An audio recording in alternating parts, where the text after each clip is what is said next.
السلام عليكم. بسم الله الرحمن الرحيم. اللهم صل وسلم وبارك على سيدنا محمد وعلى آله وصحبه وسلم تسليما ولا حول ولا قوة إلا بالله العلي العظيم. Alhamdulillah. First of all, it's always difficult being the last speaker because all the preceding speakers have said pretty much everything that I wanted to say. I can only really echo some of the sentiments that were said earlier by the speakers. But before I do that, I want to talk a little bit about the theme, a time for change, and the idea of looking back and reflecting on ISNA. When I look back and reflect on ISNA, I also have to look back and reflect on my own experience, because I've seen ISNA grow, but I've also grown with ISNA. I know the first time that I came here to the ISNA conference many years ago in 1993, which was a time when I look back on it, I was far more assured about myself than I am today. I think that I have a lot more certainty about Islam. That has grown, but the certainty that I had about my own understanding, I think, has diminished.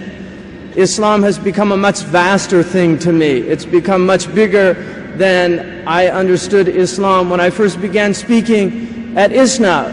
But the ISNA leadership, and I think, I know I can speak for certain with Dr. Sayyid, that he must have thought I was crazy, but he was also very welcoming to me.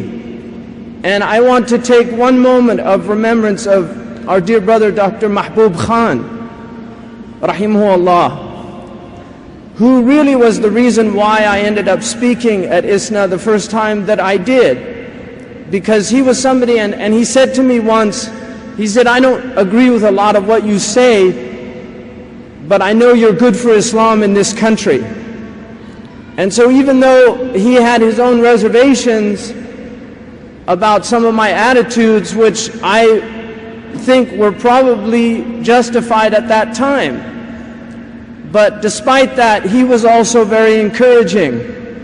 I think when we think about ISNA, and prior to ISNA there was the MSA, we have to think about these young men and women that came to the shores of this country from foreign lands like Pakistan, like India, like Egypt, Syria, Saudi Arabia, and many other Muslim countries, Libya, I could go on, Morocco. These young people that came to this country, this was a country where there were not places to pray. There were not places where people could go perform Jum'ah. Jum'ah was held in garages. Jum'ah was held in little rooms in people's houses. And this was not that long ago. And these were men, and also there were women, and if they weren't openly there in many of those pictures, they were behind those men. There were women involved in this also. But this was a project that has grown. It is now 45 years. And like Imam Zaid said earlier, it coincided with some very extraordinary events in the history of this country. Dr. Martin Luther King's speech at the Washington Monument, when he did call America to task, asking America to live up to its creed, to fulfill its promissory note that it had made to the people so long ago and had yet to fulfill. When he called America to task, there were people in this country that began to listen. There were seeds planted and changes began. But it's been a long struggle, and I want to remind all of you who are immigrants, and I want to remind all of you who are children of immigrants, that the struggles that preceded this immigrant generation were immense struggles. They were struggles of people that gave up their lives. People like Medgar Evers, who was shot in the back by a white supremacist. A cowardly act indeed. People like Rosa Parks, people that we saw in Imam Zaid's presentation that preceded us. Great sacrifices, people that were chased by dogs, vicious dogs, people that were watered down with fire hoses, chanting, "We shall overcome." Not too long ago, I heard that song, and it was a song that I learned as a little child because I marched with my mother when I was about 5 years old. I was marching in the civil rights marches with my mother, and I remember that song, "We shall overcome." I do believe deep in my heart one day we shall overcome. This was a dream in the hearts of people in this country that things could change. And those people struggled. There were people that lost their jobs. There were people that gave what money they had. There were people that pooled their resources, that drove to Selma, Alabama, Selma in Mississippi, drove down in cars to march with Dr. King. People that sacrificed. This is the legacy that we are inheriting. And the American Muslim community, I think, is a new chapter in the challenge of calling America to task. I believe that we are a historic community and that we can help America, become the ideal America that the Founding Fathers talked about when they put in the preamble of the Constitution, in order to form a more perfect union, acknowledging that the perfection was far from there, but this was the desire of these people to form a more perfect union. And so I believe that it's the challenge of the American Muslim community to call American people to task. It's the challenge of us as a community to remind the people of this country, you have to live up to the creeds that make this country a country that has some of the highest principles in human political history. The creed that all men are created equal. We have to call Americans to account. This is a creed that Americans say that they believe and live by. All men are created equal. We have to call Americans to account. This is a country that declares liberty and justice for all. Liberty and justice for all. Not liberty and justice for the people of the Beltway. Not liberty and justice for George Bush and the people in power. Not liberty and justice for all the banks that are being bailed out with American taxpayer dollars. Not liberty and justice for the American people alone, but liberty and justice for all. Liberty and justice for all. Reflect on that meaning, for all. We want liberty and justice for the people of Palestine. We want liberty and justice for the people of Kashmir. We want liberty and justice for the people of Georgia. The people of Georgia who have a right to self-determination. We want people of Georgia right now who are suffering the egregious and barbaric attacks of a country that knows it has no right being in Georgia. But George Bush sounds deeply hollow when he condemns the acts of the Russians against the Georgians when we have our own problem in Iraq. And by the way, if the people in America don't know it, Iraq is Arabic for Vietnam. Iraq is Arabic for Vietnam. It's a mistake. It has to be changed. This is what we have to call this country to task. We have to remind this country, and we have to be courageous in raising our voices, because we have every right to raise our voice. We are people of this country. We are Americans. We are people of the United States of America. We have to remind these people that this is a country that declares as a motto, e pluribus unum, out of many one, out of many people, one nation, out of many creeds, one people, out of many states, a United States. This is a creed that America says is a motto, e pluribus unum, out of many one. Thomas Jefferson said that he wanted a country where the Jew, the infidel, the Mohammedan, and the Hindu would have rights. The Jew, the Hindu, the Mohammedan, and the Hindu would have rights in this country to worship as they see fit. This is what America was about from the very inception, but it has yet to realize its own ideals. It has yet to realize its own ideals, and so we're calling this country to task. But as American Muslims, we also have to call our fellow Muslims to task, because we too are a community that is not living up to its ideals. We too are a community that is not fulfilling its highest principles. We're a people that believe in the verse, وَقُولِ لِلنَّاسِ حُسْنًا, speak good to people, speak beautifully to people. Are we speaking beautifully to people? Are we speaking beautifully to people? Are we talking about our fellow Jews, our fellow Christians, our fellow citizens of this country in the best way? We can criticize. There's nothing wrong with criticism when it's constructive, but if we denigrate and demonize, then we are not following the book of God. This is not the book of God. So we have to call the Muslims to task. We have to recognize that we live in a country that has a just wage law, and yet I know of no Muslim country that has a just wage law. There are Muslim countries in which people are in bondage, are in next to servitude that is nothing less than slavery. This is happening in Muslim countries today, and there's much. You can see all of the research that has been done in this area. So we have to call the Gulf states to task. They're building a civilization there, but if they're building it on the blood of Bengalis, if they're building it on the blood of Pakistanis, if they're building it on the blood of Indians and not giving them a just wage for the work that they're doing, then it's wrong. They're building a society on oppression, and there's no good in societies built on oppression. We have to call the Muslims to task. We have to ask the Muslims, are they living up to the creed? لا يؤمن أحدكم حتى يحب لأخيه ما يحب لنفسه. None of you truly believes until you want for your fellow man what you want for yourself. Are we living up to that creed? Do we want death and destruction on people that we perceive as our enemies? The American people are not the enemies of Islam.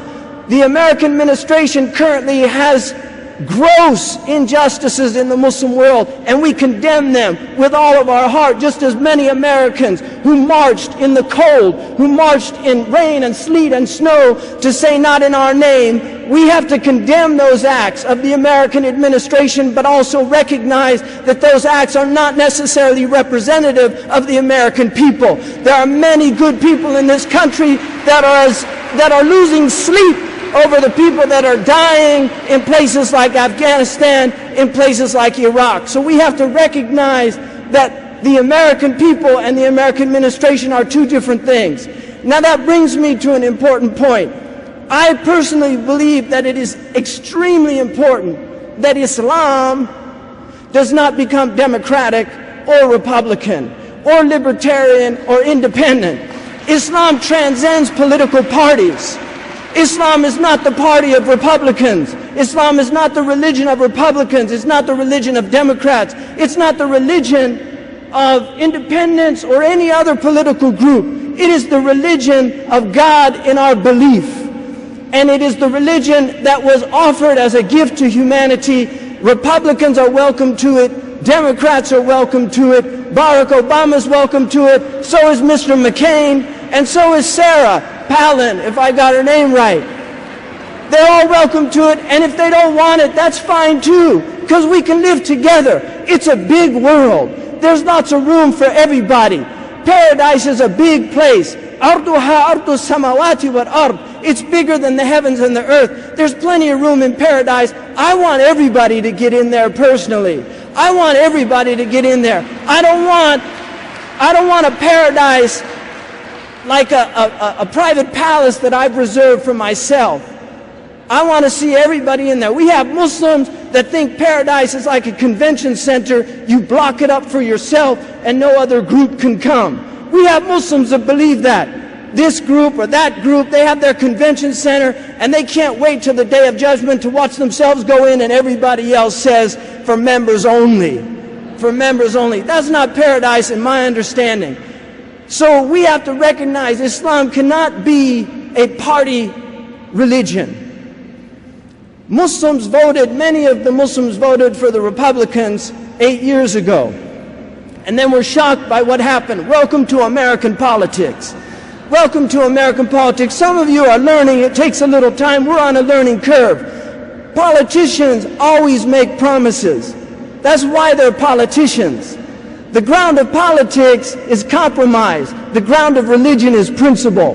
We don't compromise religious principles. Politicians will always compromise. The ground of religion is principle. Religion is there to speak truth to power. It's to remind politicians you are public servants. And I want to remind all of you, get out and vote. We have 2 months. There should be a mass vote of Muslims.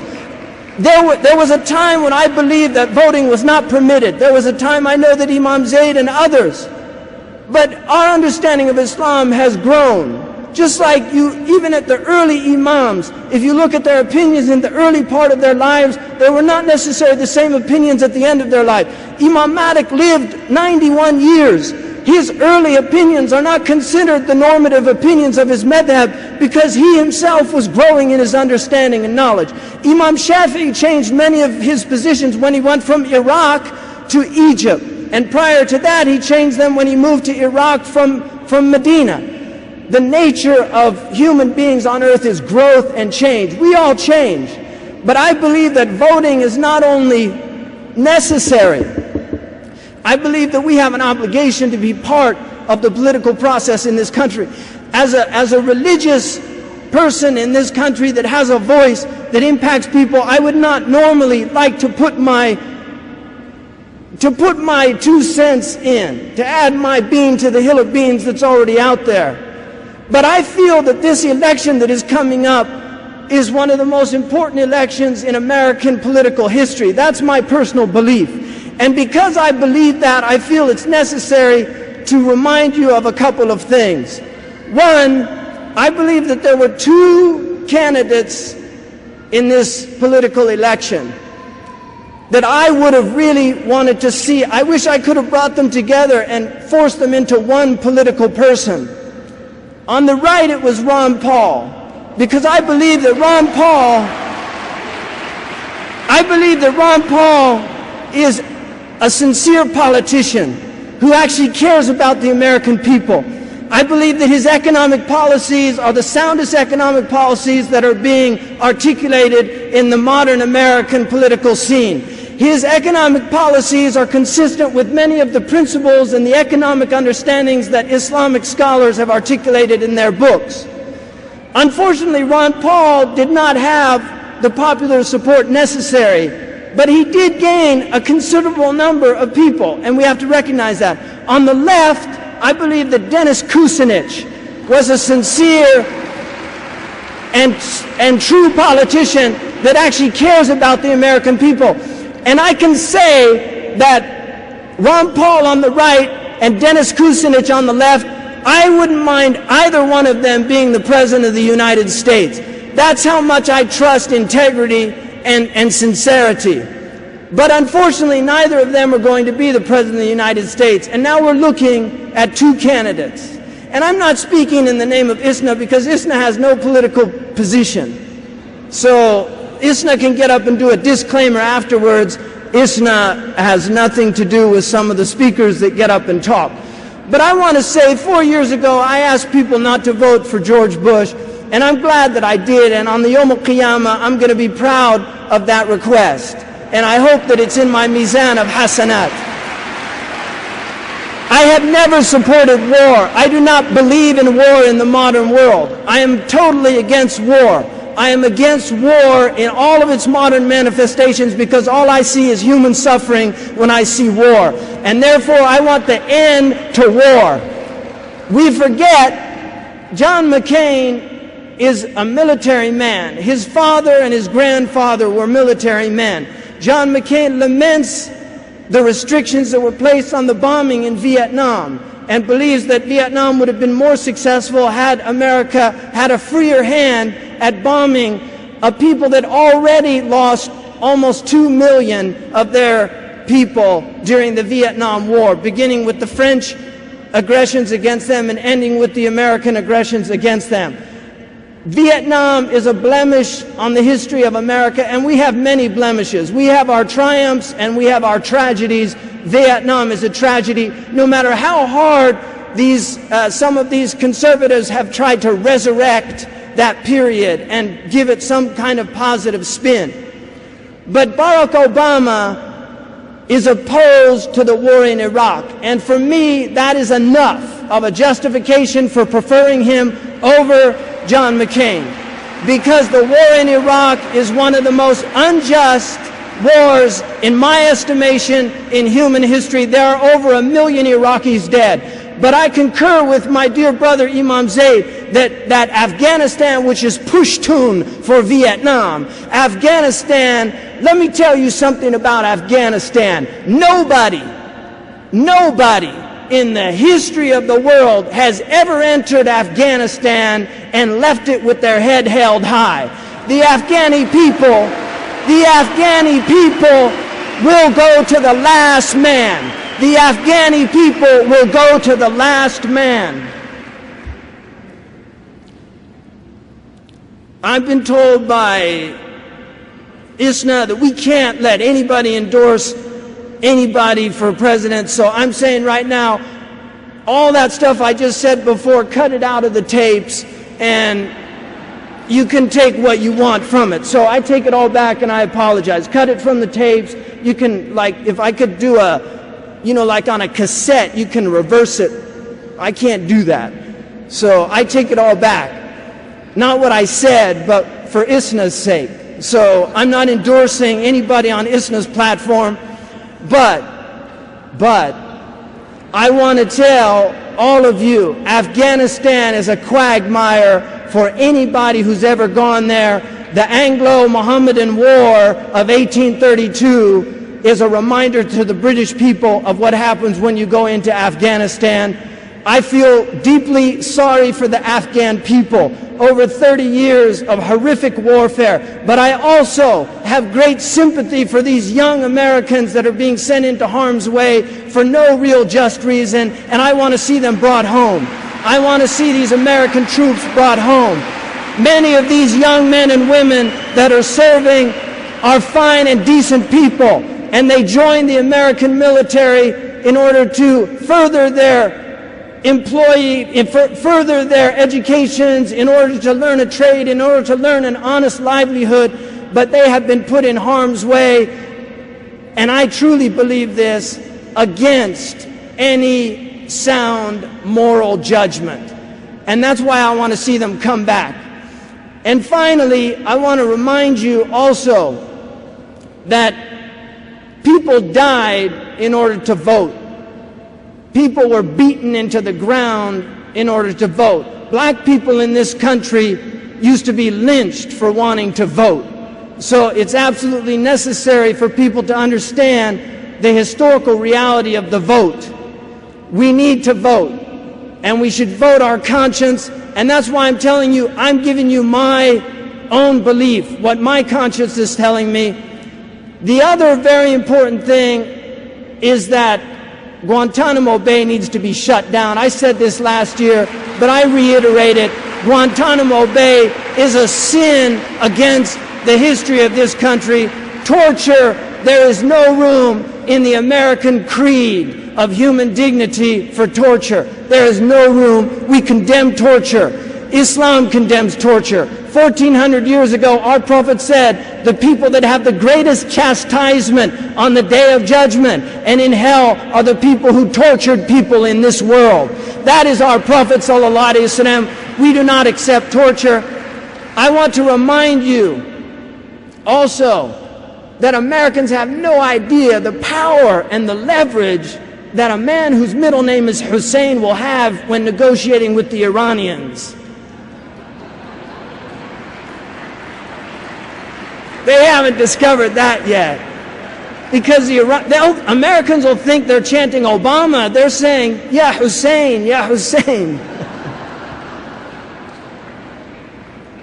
And that's a good name, Hussein. And those people that say, oh, he's got a problem with his name. Well, lucky Benjamin Franklin wasn't around these days when he signed the Declaration of Independence. Benjamin Franklin, right?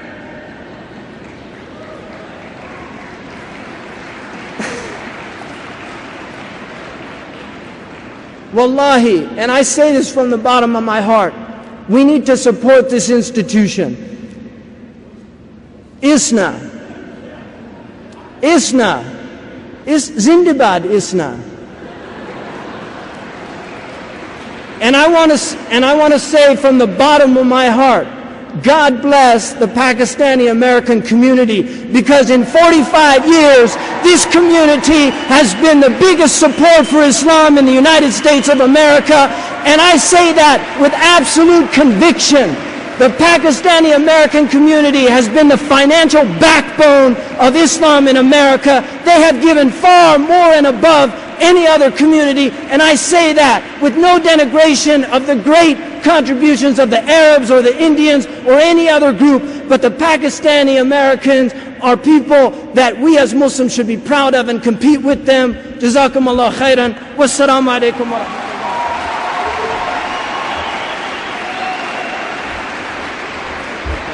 Jazakallah khair, Shaykh Hamza. You can give him a standing ovation, a standing takbir, whatever you want to do. Just get up and show emotion. Takbir! Takbir! Takbir!